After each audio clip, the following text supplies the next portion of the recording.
Olá pessoal, tudo bem? Eu sou Kelly Varela, criadora de conteúdo aqui do Mais Que Autismo e também do Mágicas de Mãe. Eu quero, para começar, pedir para você já deixar seu like aqui nesse vídeo, compartilhar com outras pessoas para que mais gente tenha conhecimento sobre o nosso conteúdo e aproveita e se inscreve no nosso canal. Hoje nós temos um convidado muito especial para falar com a gente sobre autismo. E uma das coisas que a gente sempre preza aqui é dar voz ao autista. Então hoje eu trouxe para conversar com a gente o Marcos Petri, que tem um canal aqui no YouTube que é chamado O Diário de um Autista. Eu vou deixar aqui para vocês o endereço do canal dele, vou deixar as redes sociais do Instagram, Facebook, tudo que tem direito aqui, tá, Marcos? Então quero te dar boas-vindas e primeiro agradecer por você ter aceitado vir aqui com a gente conversar hoje. Para mim é um prazer estar aqui. Muito obrigado pelo convite também. Muito obrigado para todo mundo que está acompanhando essa iniciativa. Já acompanhei lá nas redes sociais tuas, Kelly, do projeto aqui. Eu fiquei muito encantado com o que eu vi, então é uma alegria estar compartilhando desse espírito hoje aqui. Obrigada, Marcos. E aí, Marcos, quero que você fale um pouquinho de você, né? Para as pessoas te conhecerem. A primeira vez que eu te vi foi realmente pelo YouTube e depois eu fiz um curso de disciplina positiva para pessoas com deficiência e você era um dos convidados da professora na época e veio falar pra gente. Eu disse, nossa, fiquei encantada, tanto por você e quero também estender minha admiração aqui para sua mãe, para o seu pai, tá? Então queria que você falasse um pouquinho de você, assim. Quem é o Marcos, né? Olha, o Marcos, ele é escritor, palestrante, ele tem os conteúdos lá no canal Diário de um Autista. Ele anda por Santa Catarina e pelo Brasil espalhando essa conscientização do autismo e ele é autista. Ele é curioso, assim. Eu sempre fui assim porque lá em casa eu tive todo o estímulo para poder fazer esse avançar no autismo da melhor forma possível. A gente sabe que não vamos deixar de ser autistas, isso a gente tem que deixar claro. Não há que se buscar uma cura do autismo, até porque não é uma doença, né? Isso é um ponto especial. E dentro desse caminhar, a gente busca habilidades, inovação e simplesmente deixar a vida do autista te apontar aonde o talento vai te levar. Então esses talentos me levaram para música, para literatura, para produção de vídeos e também para as palestras. Isso que tem sido a minha vida desde então. E eu tenho descoberto muitas histórias de outros autistas que também estão nessa luta por mais autonomia e por um horizonte de caminhar no espectro, de se superar cada dia mais. E tem sido uma alegria ajudar essas famílias, primeiro, a conhecer o positivo, porque assim, minha preocupação era, quando uma família recebe um diagnóstico de autismo, o mundo cai. Porque é bem isso que eu até ia perguntar, né? Quando que vocês descobriram, assim, o autismo? Porque eu lembro que, para mim, foi um alívio. Mas eu vejo muitas mães que ficam muito preocupados mesmo, né? Como que vai ser o futuro do meu filho? Será que ele vai ter autonomia? Será que ele vai ter um bom desenvolvimento, né? E é muito legal ouvir um autista falando como foi esse processo, né? Então, vamos entrar um pouquinho mais para que as pessoas possam entender de onde que vem essa energia, né? Primeiro, eu vou dizer que ela vem lá da minha mãe, do meu pai. E o processo foi, antes de eu ser autista, Kelly, eu era uma criança com lesão cerebral, ainda tenho uma lesão cerebral e também um problema cardíaco. Então, quando eu tinha 3 meses, eu não tinha o desenvolvimento adequado. Minha mãe me levou num dos especialistas lá de Santa Catarina e ele disse para ela, olha, ele é cego, surdo, mudo e não vai vir a caminhar. A lesão ela vai tomar conta do cérebro e a tendência que ele tem é morrer, é padecer, dentro de 1 ano, isso. Então, esse foi o primeiro baque. E aí, eles tiveram 2 opções. Ou eles choravam por aquilo que eles tinham recebido, ou eles enfrentavam. Que foi o que eles optaram. Se ele tem 1 ano, vamos dar o melhor 1 ano da vida dele. E lá em Vidal Ramos, tinha uma outra pessoa com deficiência auditiva, na época, e ela ia numa escola chamada Escola Charlotte. Então, assim, primeiro resolveram um problema cardíaco. Eu fiz uma cirurgia com 11 meses de idade, bem novinho, a contragosto de toda a cidade lá, a contraindicação, vamos dizer assim, da cidade, porque eu estava numa situação crítica, não ganhava peso, então, deixa que ele vai padecer, não adianta tu fazer mais esforços, né? Principalmente a minha mãe, a Arlete, que está aqui nos assistindo. Não adianta tu fazer esses esforços, ele vai padecer, é assim que está se desenhando. Mas ela não, vamos lá, tem uma luz no fim do túnel, vamos atrás dessa cirurgia. Viemos aqui para o Paraná, para o Pequeno Príncipe, fizemos a cirurgia, eu passei bem, e aí fomos resolver o neurológico. E aí o neurológico foi resolvido através do sistema Glenn-Doman, que foi, eu coloquei na história, aquela pessoa com deficiência auditiva, foi exatamente ela que foi estimulada por esse método. Minha mãe se encantou com ele, que é trazer todas as oportunidades para o cérebro da criança, não importa se ela te dá uma devolutiva ou não, o que aprende é o cérebro. Então a gente foi criando oportunidades, meus pais criaram, deixaram que eu brincasse durante os tratamentos, né? Que pro método Glenn-Doman era cantar, dançar, ver luzes, texturas do ambiente, tudo aquilo que nosso cérebro sente, e eu não podia, porque meu cérebro tinha as lesões.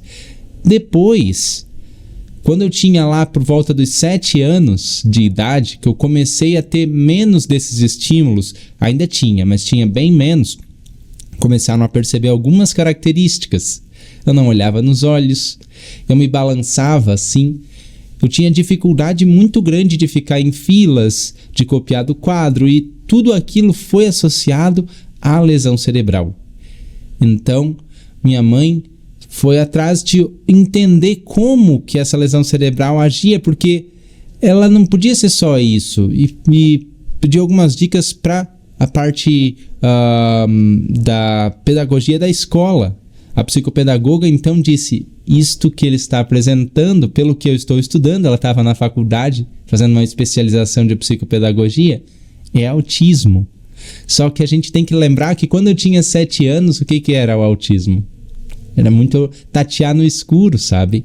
É bem desconhecido naquela época, né? Porque a gente começou a ter informação de uns anos pra cá, ficar a informação ampla quando pessoas autistas começaram a falar, quando a gente começou a ter mais informação mesmo, né? E aí eles tinham a opção de continuar me dando a oportunidade que eles sempre me deram.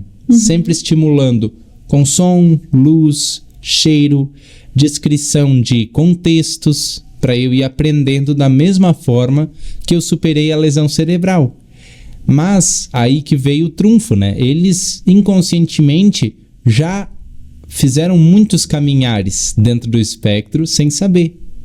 Eu comecei a desenvolver iniciativa, respostas rápidas, comecei a generalizar mais os comportamentos, aprender habilidades, não perder aquelas que eu já tinha, todas as observações que uma mãe, e tu já deve ter feito também essas observações, dentro do que se sabe hoje do transtorno do espectro autista.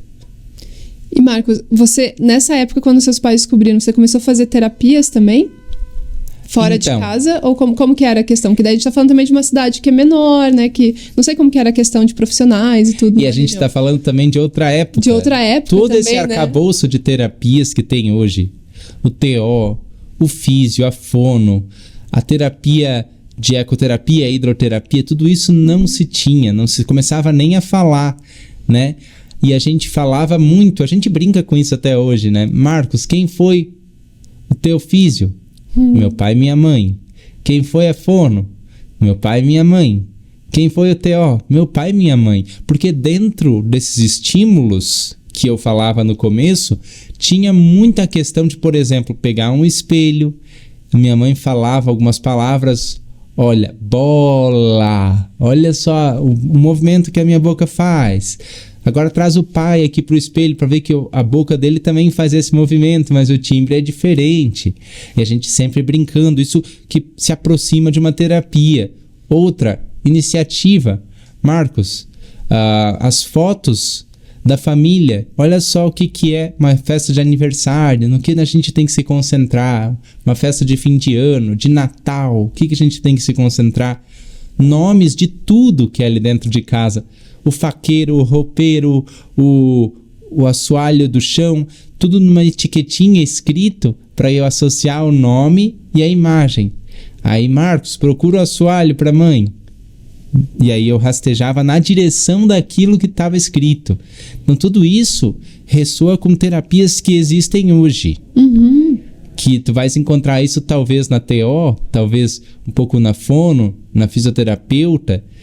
Então assim, por ter carência disso, minha mãe enjambrou e meu pai deu suporte, porque meu pai podia fazer de tudo, assim, desde mesa até cadeira, até o escorregador, porque ele tem um dom meio carpinteiro, assim, e ele foi dando suporte para fazer o que hoje se conhece como essas terapias.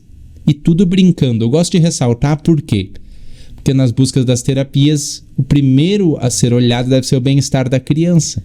Isso é muito importante você estar falando, Marcos. Eu sempre falo assim, não adianta também a gente enfiar lá um monte de terapia pra criança e essa criança não tá bem, não tá feliz, né? Tá indo lá obrigada, tipo... E o que você tá falando é bem fundamental. Criança gosta de brincar, né?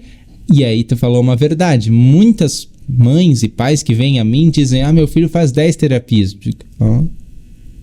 Eu tava falando com um pai lá da Irlanda, um amigo meu. Ele disse que o indicado de terapias lá são 20 horas por semana. E aí a gente pensou um pouquinho e disse, poxa, essa é a jornada de trabalho de muitos adultos. Para uma criança. E onde está o tempo dessa criança brincar? Exatamente. Aí muitas vezes você vê a criança já indo chorando, entra chorando. Não, a gente não está dizendo que terapia não é indicado, tá, gente? A gente só tem que sempre lembrar de olhar também essa criança. Como é que está sendo para a criança nesse processo? Né? A gente não está falando que não é para... É sempre bom deixar bem claro. E é importante a gente falar porque, assim, a criança não vai sempre te responder, a terapia tá boa. A terapia tá boa, tá ruim. Ela vai responder com um choro, com um olhar, com um avançar na direção daquilo que ela gosta. E aí a gente vai entendendo que a criança vai apontando para nós, para vocês pais, né? E aí vocês pais vão dando mais informação naquele sentido. Lá em casa isso era bem claro. Então assim, quando meu pai queria que eu me comportasse de uma forma melhor, falasse mais devagar, criasse uma habilidade, ele dizia, o Caetano Veloso para tocar violão também precisava falar mais devagar, a banda dele precisava entender o que ele estava falando, Raul Seixas da mesma forma, porque ele tinha captado que a música era tudo que eu buscava, tudo que tinha som, na verdade. Era meio que seu hiperfoco, assim? Isso, hoje a gente se conhece como isso, mas na época a gente pensava assim, Marcos tem uma queda por música, né? Sim. E por rádio, por falas e vinhetas, né? Então, o que pudesse ter isso na nossa rotina, Kelly, facilitaria muito. A gente percebeu bastante. Eu digo a gente porque eu vivi muitas histórias em que eu chegava pro meu pai e disse, eu não tô entendendo essa tarefa de língua portuguesa. Ele disse, canta e tu vai entender. Minha mãe, né? Eu não tô entendendo essa soma da matemática. Aí a minha mãe cantava alguma coisinha lá, improvisada. E aí eu ficava, agora eu não entendi tão bem, mas eu já tô com mais gás para conseguir pelo menos fazer sentido disso. Então a música pra você... Qual o papel da música, assim, na tua vida? Quem assiste o Marcos sabe que ele toca, que ele canta. Olha, o papel da música tá nisso aí, tá em potencializar. Tá em fazer eu trazer pra fora aquilo que eu sinto. Porque assim, muitas vezes eu queria falar de uma emoção, eu queria falar de um desafio que eu tinha, mas eu não encontrava palavras, eu encontrava músicas. E minha mãe e meu pai responderam bem rápido a isso. Depois meu irmão também acabou entendendo. Tem até uma história muito engraçada nesse sentido. Ele acabou entendendo que a música me dizia para fazer as coisas ou não, para entender o mundo de uma forma ou de outra. Então a história engraçada, assim, até para vocês entenderem qual é o papel do hiperfoco na vida de um autista, tinha uma música, Fernando Mendes é o nome do cantor. A música dizia nas estrofes dela assim, hoje eu vivo sofrendo e sem alegria. Pronto, meu irmão memorizou isso. Um dia estava tocando no rádio, outro dia tinha uma propaganda da Som Livre com essa música. E ele dizia, Marcos, faz o que o mano te disse, porque ele é irmão mais velho, né? Eu disse, não. Ah, é? É assim? Então, hoje eu vivo sofrendo e sem alegria. Pronto. Como eu não gostava dessa música e eu não queria que ele ficasse cantando, evocando esses sentimentos, eu ia fazer o que ele me pediu, né? Coisa de irmão, né? Foi uma coisa de irmão, mas a gente acabou percebendo qual que era o grau de envolvimento meu com a música. E também como a música ajudava as outras pessoas a se aproximarem de mim. Porque eu tinha a mesma fala que tu estás ouvindo desde cedo, desde 4 anos e meio. Tá? Então imagina um pequenininho falando assim como eu estou falando. Muitas pessoas mudaram de calçada, muitas pessoas tiveram dificuldade de se aproximar. Mas quando descobriram que eu cantava e que eu focava toda a energia naquilo, eles disseram, põe num coral. E eu comecei a fazer aulas de coral, porque meu pai também era coralista. E aí comecei a ensaiar o coral com outras crianças. E aí essas crianças que no começo tinham dificuldade de se aproximarem de mim, elas começaram a ter facilidade. Elas começaram a entender, poxa, ele tem um talento para me oferecer. Então vamos investir nisso aí. E a professora de canto também. Ela começou a me desafiar, eu comecei a desafiar os coleguinhas e eles entenderam que eu tinha habilidades. Isso é importante de trazer para as mães poderem abrir portas com o tal do hiperfoco, né? Por que eu tô falando isso? Que eu tô demorando tanto em cima do hiperfoco, né? Pode demorar o tempo que quiser. Tá? Porque muitos pais vêm para mim e dizem, Marcos, eu tiro o hiperfoco dele. Eu tiro o hiperfoco dele, mas ele acha de novo. Então não tire. Então molde isso. Aproveite, né?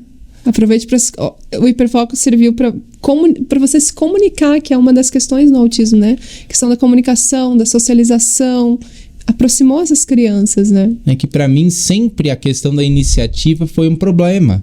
Tá sendo hoje até.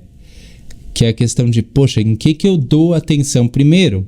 Para quem que eu dou atenção primeiro? Vem aqui umas 5 pessoas dizer, olá, tudo bem? Quem de vocês eu dou atenção primeiro? Hoje já tá mais tranquilo, mas tiveram épocas em que eu escolhi não socializar tanto, né? Aí onde as pessoas me perguntam, o autista socializa?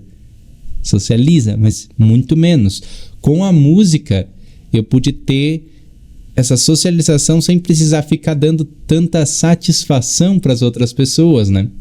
Eu pude, vamos tocar juntos? Vamos, porque quem vai fazer a vez de socializar é o violão. A gente não vai precisar ficar de blá blá blá o tempo inteiro. Vamos tocar. E aí a gente vai acertando. Toca mais devagar, toca mais alto. Fala do que tu queres cantar hoje. Diz pra mim que música eu vou ensaiar. E tudo isso é uma comunicação. A gente não percebe, mas é uma comunicação muito importante. Muito, muito legal essa fala mesmo de a gente potencializar as coisas que a criança, que a pessoa está nos dando, né? Você potencializar aquilo mesmo, que vai ajudar no desenvolvimento. Marcos, você falou assim, algumas crianças atravessavam a calçada e tal. Como que foi a escola para você? Como que foi essa parte social dentro da escola? Como que foi, assim, na sua infância? A escola foi assim, primeiro que era uma frustração. Num primeiro momento, eu não posso deixar de dizer que era uma frustração. Por quê? Eu já tinha com essas estratégias que eu partilhei no começo, de colocar uma etiquetinha nos móveis, nas portas, de falar para mim dos contextos, mesmo que eu não estivesse participando ativamente. Assim, quem olhava de fora parecia que lá em casa era todo mundo louco, porque eu não estava respondendo. E as pessoas, meu pai, minha mãe, principalmente, mandavam estímulo e informação para o meu cérebro. Tanto foi feito isso que chegou na escola, eu já sabia ler, eu já estava começando a escrever, eu já estava começando a querer saber de disciplinas que nem história, geografia e ter que voltar tudo, entendeu? Da, be, bi, bo, bu, ka, que, ki, ko, ku. Assim, eu ficava, mas por que eu vou aprender isso? E aí fiquei frustrado. E outra coisa, tantas pessoas no corredor fazendo barulho, jogando giz, se empurrando. E também lá eu descobri que a minha sensibilidade, na verdade, desde em casa eu já tinha essa confirmação, mas na escola foi uma descoberta novamente, que a minha sensibilidade era diferente. Então não gostava de abraçar e as pessoas muitas vezes me forçavam a abraçar. E quando eu não abraçava, esse aqui não tem afeto, esse aqui não tá no grupo. Ficar numa fila para escovar os dentes, para receber a merenda. Eu não conseguia ficar lá sem se mexer. E eu acabava batendo em alguma pessoa involuntariamente e despertava aqueles olhares. Então tudo isso me afastava um pouco. Eu gostava de estudar, olha só como é que é. Mas não gostava daquela forma que era apresentado para mim. Aí começava a me desmotivar. Mas minha mãe e meu pai tiveram um papel muito importante em impedir que isso tirasse a minha vontade. Porque a escola tinha um morrinho assim, Kelly, e a professora sabia que lá vinha a chata de novo, que era minha mãe, vinha informar aquilo que eu estava passando. Ela não sabia exatamente as questões que hoje tem do autismo e da sensibilidade, da audição, da visão, mas ela percebia que tinha algo diferente. E ela queria saber se a professora podia pelo menos adaptar um pouquinho. Será que tu podes falar mais devagar? Será que tu podes não falar tão alto? E a professora acatava, mas era daquele jeito. Tá bom, vou fazer. Mas cada acatação que ela tinha, cada coisa que ela acatava da minha mãe, ela via assim uma melhorazinha. Porque eu estava mais participativo das aulas. E assim foi até no ensino fundamental. Na 4ª série, eu comecei a pegar mais gosto de estudar, né? Adaptei melhor. E daí, da 5ª à 8ª, foi mais fácil. Por quê? Porque daí nós começamos a perceber o que hoje se tem por par cognitivo, que é um amigo que talvez seja mais calmo, que seja mais previsível dentro da medida do possível. A gente sabe que criança tem muita energia, então para elas também eu sei que o desafio de ser previsível é diferente. Mas naquela época, do 5º ao 8º ano, a gente descobriu assim que tinham amigos que eram mais tranquilos. A gente podia contar com eles, para eles ficar comigo no recreio, pelo menos no começo. Depois eu fui me desenvolvendo e não precisei tanto daquela companhia para me mostrar a escola, para me mostrar as rotinas, para fazer eu entender que sala vinha depois, né? Porque no 5º ao 8º ano a gente troca de salas.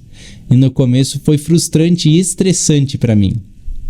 Né? Imagina, eu sempre ficava perdido no começo e no final da aula. Começo porque tinha muita gente na fila da porta, e no final porque acabando uma aula eu tinha que ir para outra. E assim eu sempre chegava um pouco atrasado na sala de aula. Tinha professor que fechava a sala e dizia: tu chegou atrasado. Só que sem entender isto. Mas com as visitas da minha mãe, meu irmão depois começou a entender isso também, começou a perceber.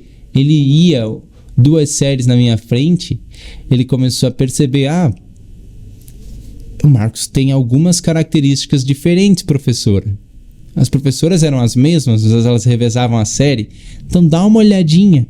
E os colegas que ficavam gritando: se tu gritar de novo, tu vai se ver comigo, que é o meu irmão, né? Era mais combativo, né?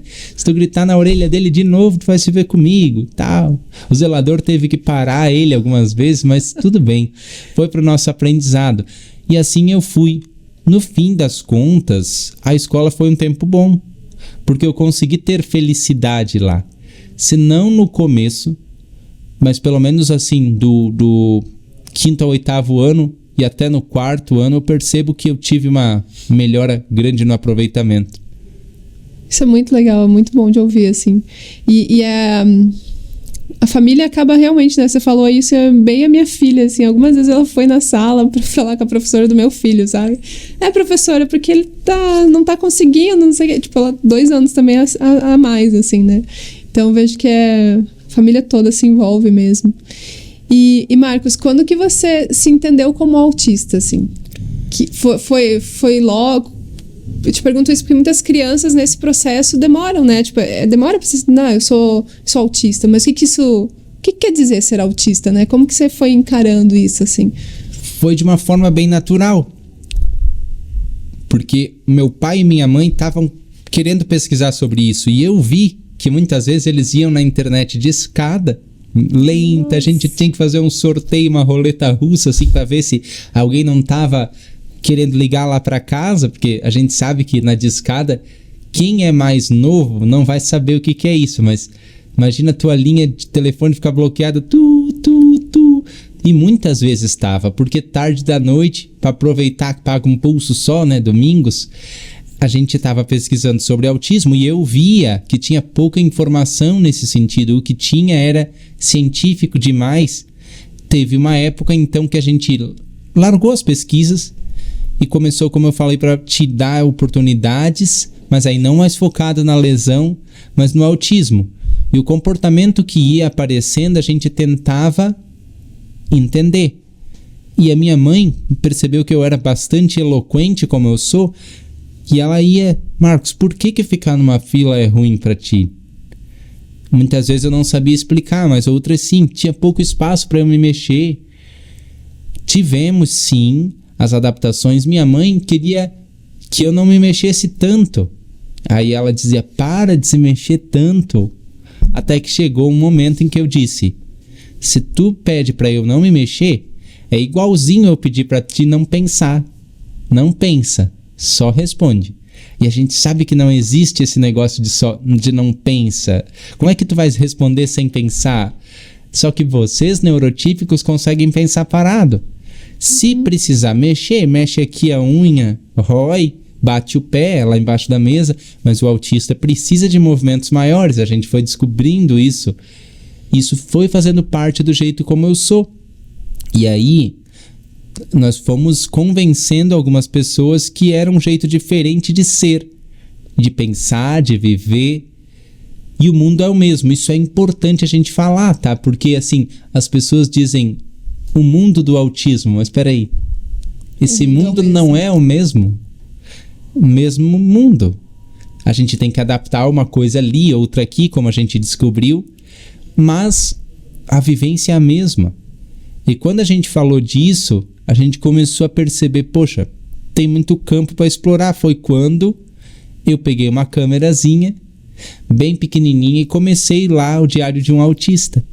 Porque eu percebi, poxa, eu tenho que passar essa informação do jeito que foi lá em casa para frente. Porque eu vejo que muitos pais dizem: tu é autista, agora aqui está o laudo, aqui estão as leis. Não frustrem essa criança. Meio que assim, se ela se frustrar, ela vai ter crise, então não frustre de jeito nenhum. O que nunca foi assim lá em casa. Então, essa experiência eu senti, eu tinha que passar para frente. E que bom que você está passando ela para frente, né? Porque eu acho que os pais, a gente como pai, como mãe, a gente erra muito no sentido que a gente quer acertar. Então a gente acaba errando, né?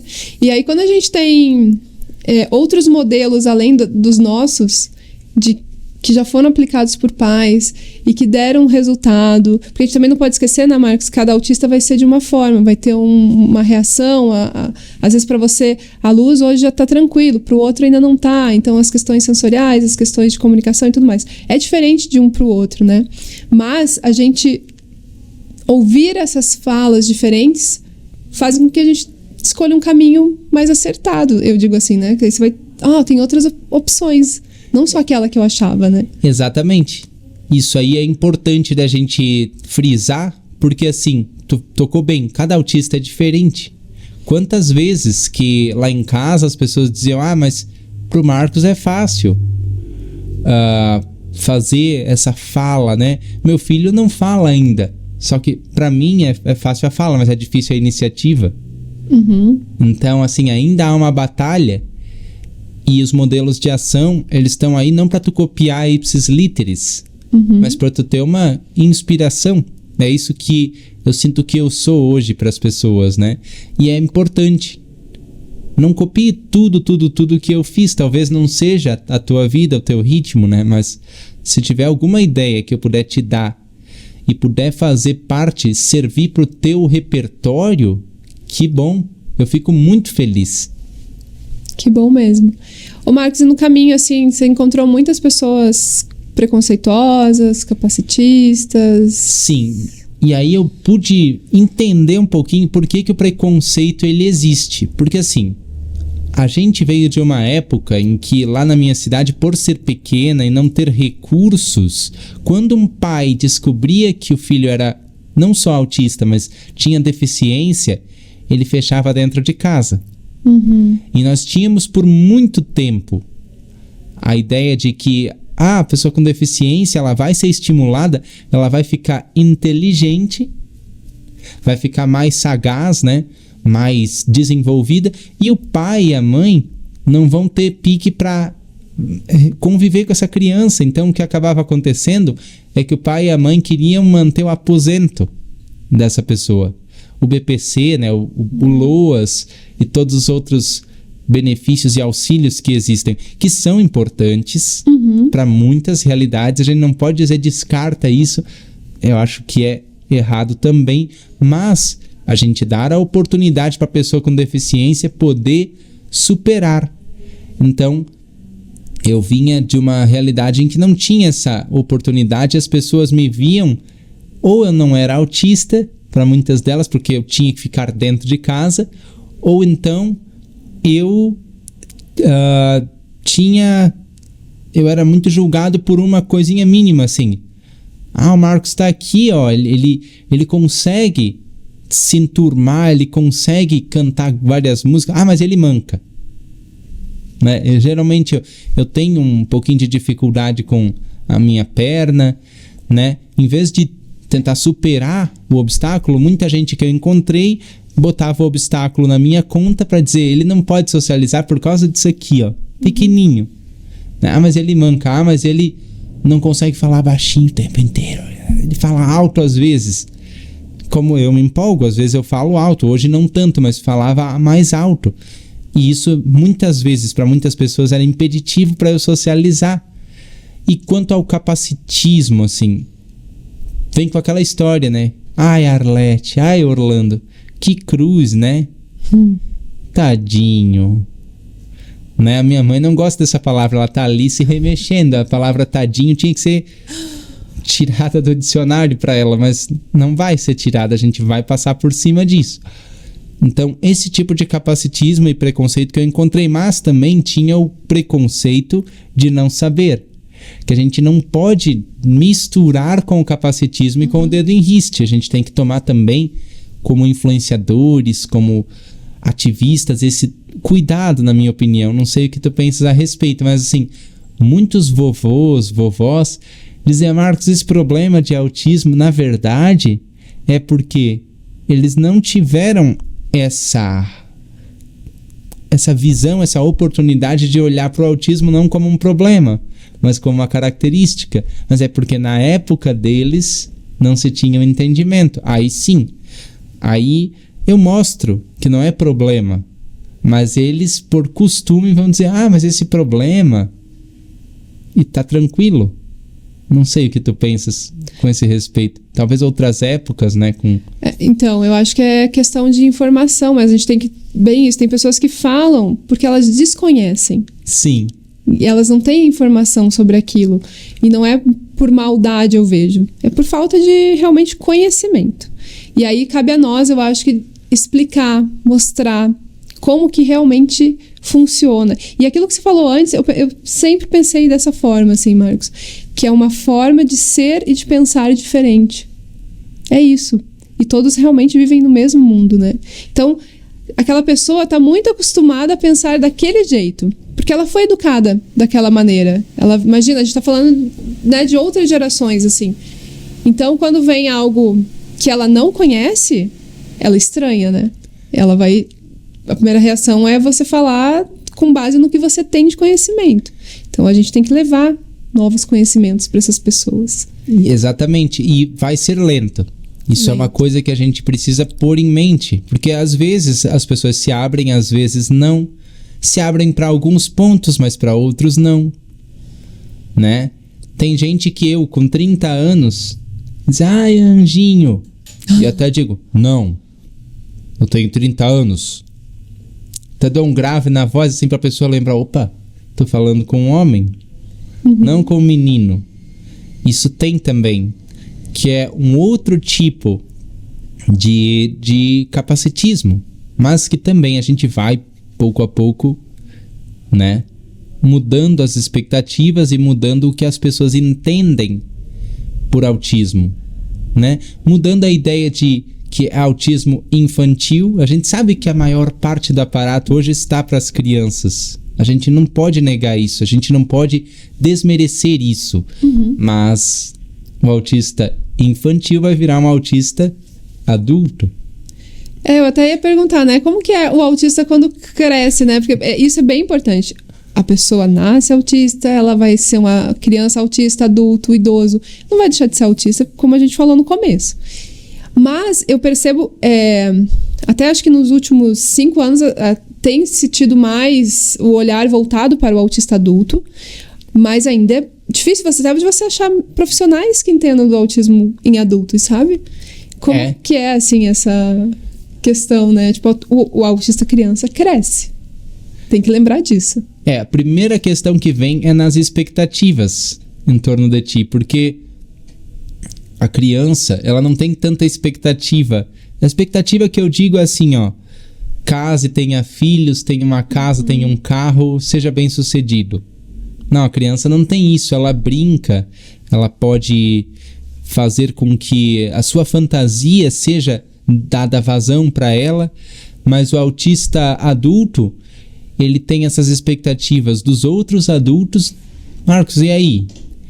E o carro? E a namorada? Por que tu ainda não tem? Por que tu ainda não tem? Tem que ir atrás, cara. Eu digo, quando eu quiser, eu vou. Só que assim, as outras pessoas têm essa característica, essa possibilidade, né? Quando eu quiser comprar um carro, eu vou dar entrada num carro, mas parece que por ser autista as pessoas querem que seja mais rápido. Para elas, eu não sei exatamente por quê, mas eu vejo uma expectativa mais rápida e galopante em torno do autista adulto. Será que vem aquela questão, né? Não, quero que ele tenha autonomia logo. Será que pode ser por isso, né? Pode ser por isso, porque os pais, se eles já veem nos seus filhos uma vida adulta feliz, no autista isso vai ser bem mais rápido. E eu vejo muito isso. Tem um pai que eu vi falar exatamente assim pro menino, tá? Quando ele descobriu que era autista, o filho dele, né? Mas nossa, agora que eu planejei que lá na frente meu filho ia ter um Porsche, ia estudar medicina. Eu disse, tá. Mas o que mudou, né? Mas o que mudou? Ele pode ter. Porsche, pode estudar medicina, né? Só que parece que pro autista tem que ser mais rápido. A expectativa tem que ser cumprida mais rápido. E assim, outra coisa do autista adulto é explorar algumas características que, na nossa opinião lá em casa, podem ser exploradas na criança, que é o caso da sexualidade, do toque, do limite do seu próprio corpo, mas muitas pessoas deixam para explorar isso não sei quando. Às vezes estoura tudo no autista adulto. Muitos autistas adultos, por não ter essa exploração paulatina, pouco a pouco, desde a infância, chega na adolescência e fase adulta, olha para a sexualidade e o toque como uma coisa estranha. Isso é uma coisa que eu tenho percebido, porque não há estímulo em casa, né? Talvez porque ainda tem essa visão que a gente falou ali, que você falou um pouquinho antes do anjo, né? Do anjo. Chamar, tipo, então você não fala dessas coisas. Porque daí não é puro. Porque parece que vai perder mas é uma coisa que faz parte do ser humano, de qualquer ser humano, né? Sim. Então você não pode ignorar esse lado da sua criança, do seu adolescente, né? Que vai num processo mesmo. Sim. E eu tô vendo com muitos autistas adultos, assim, quando a gente fala de sexualidade, a pessoa... E aí, para se proteger, diz, isso eu não quero entender muito. Não, mas geralmente vindo daquilo que na infância dele tinha muita pureza, e não foi preparado para que depois... Tem que ter um pouquinho de sagacidade, né? Porque sexualmente falando é assim, não tem outra forma, né? E não só sexualmente, mas para trabalhos, para se destacar na multidão, tem vezes que tu tens que bater na mesa e tem que dizer, ei, eu estou falando. O mundo adulto nem sempre é tão puro quanto os pais imaginam, né? E aí, a minha preocupação, não sei se é a tua também, de preparar esse autista para ser um adulto desse jeito, para entender, poxa, eu posso primar pela pureza, e que bom seria se todo mundo fosse assim, mas a gente vai encontrar um cenário... Em casa, eu sempre falo que em casa você tá em um campo protegido mesmo. Exatamente. Seguro, porque é seguro, né? A criança sabe que pode contar com você, com a família ali, que naquele ambiente ela vai estar tranquila. Mas fora dali, por isso que eu até te perguntei da escola, porque muitas vezes o que a gente vê são crianças autistas sofrendo bullying, sofrendo com exclusão dentro da escola. Essa é uma realidade que existe muito, né? Só deixa eu te cortar um pouquinho na parte da escola. É interessante porque muitas crianças sofrem bullying na escola, exclusão, e o que é a resposta dos pais? Vou tirar da escola. Nossa, ao invés de ser ao contrário, ontem disso, que ela ia dizendo tirar. eu vou para a escola, explicar a situação e falar para eles o que o meu filho traz de bom. E essa é a nossa melhor solução, eu não vejo outra. Porque tirar da escola, olha quanto a criança vai perder. Parece que a criança parece que você tira a criança dali, dá até uma impressão assim, eu que sou a culpada, né? Eu que tô saindo dali, os outros continuam. Justamente, e dá um prêmio para quem faz bullying, né? Eu fiz o bullying com a criança, eu vou dar um prêmio, então para essa criança eu vou chegar um outro dia, ela não vai estar ali. Prêmio. Exatamente. E aí, então, voltando, eu acho que o nosso papel enquanto pai, enquanto mãe, é dar autonomia mesmo, é dar independência, e é explicar que lá fora você vai encontrar coisas diferentes do que você está habituado aqui. Então... Sabe uma boa prática, agora eu estou lembrando, para fazer isso, é deixar a criança conviver, dormir e passar finais de semana com o tio, com a avó, com os primos, com os amigos, nem que seja um por final de semana, nem que seja assim, um final de semana por mês. Mas isso me fez pensar muito, porque foi parte da estratégia lá em casa para fazer com que eu caminhasse na transição para ser adulto. Porque se tu não convive com outras pessoas, tu vais pensar que o mundo inteiro é igual à tua casa. E não é. Tem vivências totalmente diferentes lá de casa e eu muitas vezes fico arrepiado de quão diferente é, mas adaptado. E Marcos, como que foi, assim, a gente tá falando nos seus perfis, tudo mais, você fala muito da questão de realmente empoderar esse autista, e o autista pode fazer, né, ver o autista de dentro para fora, né? Empoderar, começando assim, por isso a questão de dentro para fora, né? Coisas que eu não vou conseguir te dizer, mas eu vou conseguir fazer com que tu sinta. E isso só vem com empoderamento, com deixar o autista ser autista. Passa por deixar ele fazer a estereotipia dele, deixar ele fazer a ecolalia de vez em quando, por que não? Porque as pessoas falam sozinho para memorizar as questões da prova. Por que eu não posso falar sozinho também de vez em quando? Aí a gente vai fazendo com que o autista saiba onde ele pode usar isso de subterfúgio e onde ele não pode. Mas deixando ele ser autista, ele vai aprendendo a expressar as coisas que estão dentro dele, no espiritual dele, e os outros vão perceber. Isso que é o autismo de dentro para fora. É um processo longo, um processo que eu estou fazendo desde que eu iniciei os perfis, principalmente no Instagram, mas que tem hoje dado certo.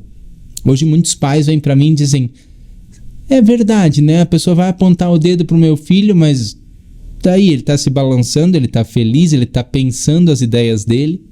Sabe o que eu fico mais indignada às vezes é que o que interfere na sua, o teu balançar, o que vai interferir pra mim, entende? Então assim, muitas vezes a gente quer cortar coisas só porque, não é o meu comportamento, então você também não pode ter esse comportamento. Então a gente tem que tomar cuidado mesmo enquanto pai, enquanto mãe, de não fazer só porque a sociedade tá dizendo, olha, não, ele não pode fazer isso. Mas por que não pode? Né? Assim, seria um caso de conter se vai balançar perto de uma mesa de vidro. Que pode colocar em risco a pessoa e outras, né? É um comportamento lesivo, é um comportamento em que tu está estás numa situação de nervos, eu já passei por elas na minha vida, em que a estereotipia ela vai se tornando tão grande, tão gigante, que ela vai machucando a ti e aos outros. Aí meu pai pegava, conversava comigo, teve um episódio até que ele chorou e disse: olha, Marcos, se tu continuar assim, tu vai se machucar todinho. E aí, pelo amor de Deus, e a gente começou a conversar, a gente até ficou bastante tempo conversando. Isso sim, mudar aquilo que pode machucar, que pode causar uma característica negativa e para o resto da vida muitas vezes. Mas um movimento, um grito... Tem gente que grita falando, os descendentes de italiano gritam falando e gesticulando e ninguém diz shh. Né? Então por que pro autista eu diria? Exato. E você falou também, né, que você já teve, vamos falar ali das crises também, você já consegue, com o passar do tempo, você começou a identificar quando que aquilo vai tá te fazendo mal, que você pode entrar numa crise, né, e como que você faz pra se autorregular, assim? Tem uma história bem legal, eu não sei se tu acompanhou no meu perfil, que eu pus do aeroporto. Mas pode contar pra gente. A gente foi recentemente pra Fortaleza, e Fortaleza é o seguinte, quem não conhece, a gente pega uma conexão. A gente sai de Navegantes, em Santa Catarina, a gente vai para São Paulo. De São Paulo, vai para Fortaleza, vai para o Ceará. Só que o que aconteceu na primeira vez que a gente foi, na ida? O avião São Paulo-Fortaleza chegou 5 minutos atrasado. E aí não dava para fazer nenhuma conexão naquele voo, tinha que ser alocado no outro. Só que 1h30 depois, a gente ficou lá zanzando no aeroporto. E o que eu vou fazer agora? Não estava previsto. Meu plano era entrar no próximo avião e chegar lá 4 da tarde, que é o nosso horário-alvo, né, mãe? 2 da tarde. Ela é da matemática, ela vai me corrigindo os detalhes específicos. 2 da tarde, 2 da tarde, 2 da tarde. Eu disse, eu vou entrar em crise. Peraí. Peguei o celular.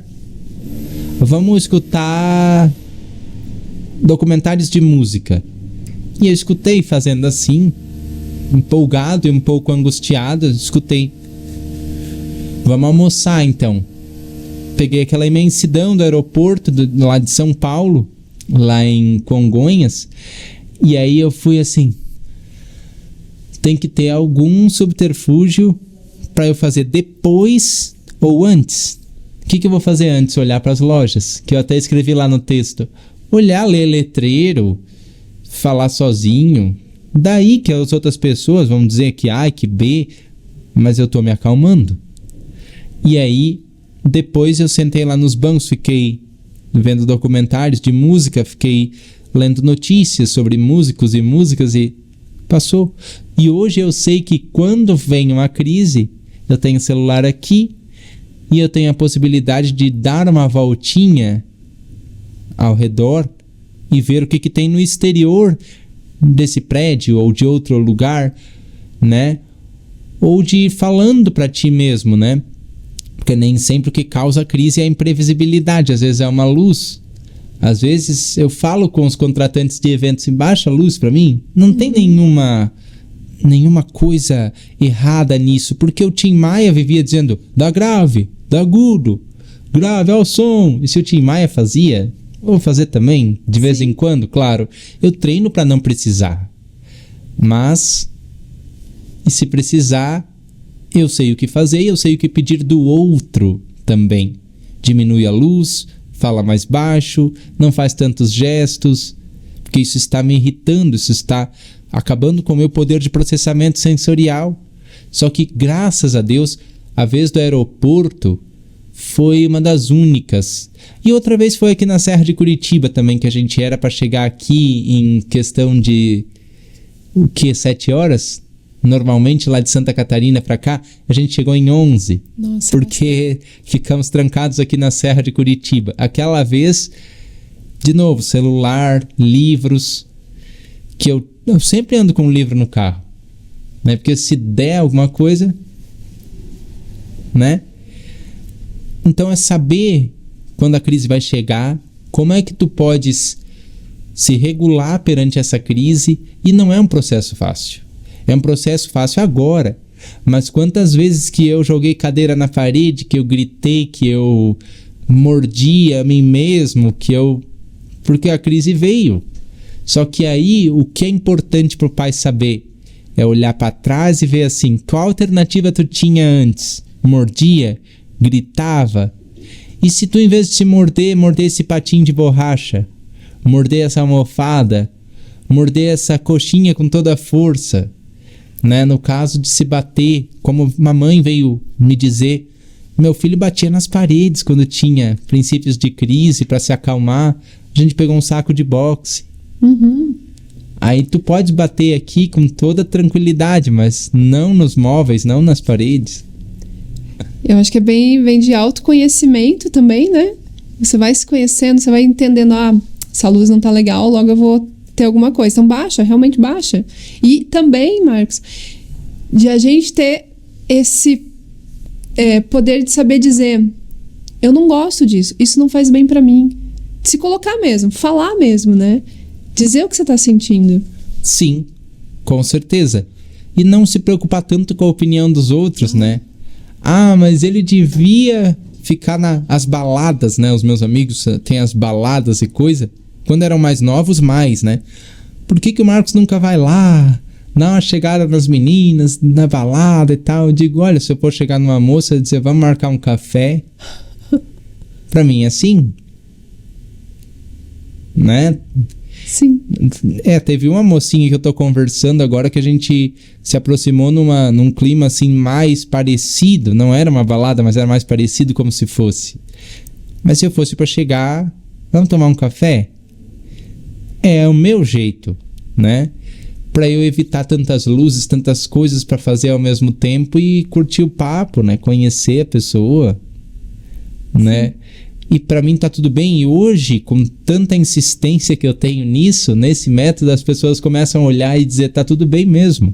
Muitas pessoas até, Kelly, olham de fora e dizem, poxa, que método mais legal. Eu queria sair por aí, tomar mais cafés, mais jantares, mais do que balada, que as pessoas não se escutam, né? Não, você vai lá só pra dançar, né? E eu acabo trocando com eles também, porque às vezes eu queria saber como é que é uma tal de uma balada. Depois já tô voltando assim todo tremendo e todo arrepiado, mas fui. Que legal mesmo. E saber encontrar assim os subterfúgios nessas rotinas, né?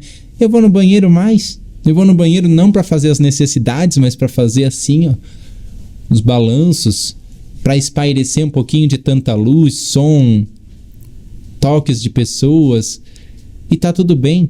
Eu tenho essa maturidade hoje de dizer, opa, alguma coisa está errada. Eu vou me retirar um pouquinho, depois a gente volta, né? Só que isso passou, claro, olha, não gosto que fica me tocando todo o tempo, né? Hoje não precisa ficar me tocando todo o tempo, porque a gente fala também. Daí eu consigo ver que toques que são legais, que toques que não. Mas é tudo como tu falou. O processo de autoconhecimento, que é uma parte grande da autonomia. Porque a gente pensa autonomia é só fazer o quê? O que hoje se chama de praxis, né? Se vestir, tomar banho, escovar o dente. E quando tá tudo isso pronto, vem o quê? Sentir, estar em lugares diferentes. Sim. E Marcos, você escreveu alguns livros, né? Tem 2 no forno, assim.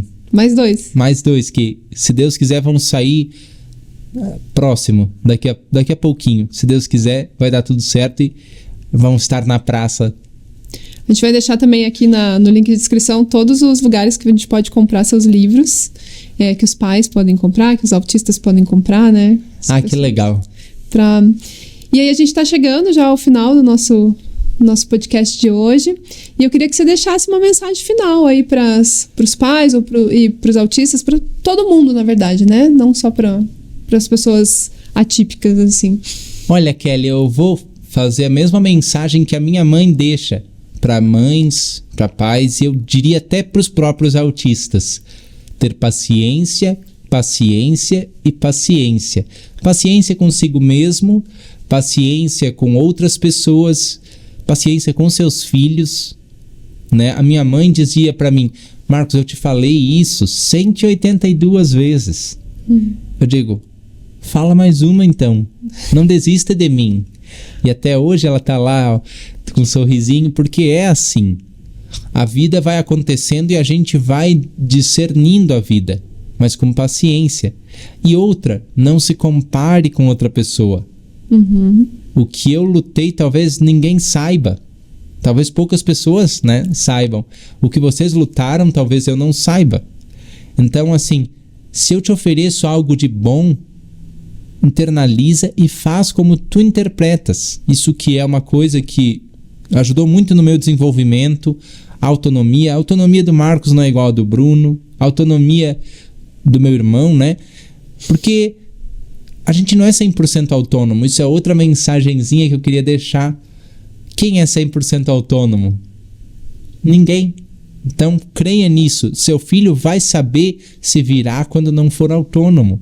Vai ter as ferramentas à disposição. Se ele não sabe fazer, ele vai saber quem faz. Mas diga para ele que a opção está aí. Que existe o Uber, que existe o táxi, que existe a pessoa que faz a limpeza da sua casa. Porque até nem mesmo você, papai, você, mamãe, sabe fazer tudo. Ou sabe. Isso é uma coisa muito pequena, mas importante para a gente refletir. A nossa questão é o autista voar distâncias.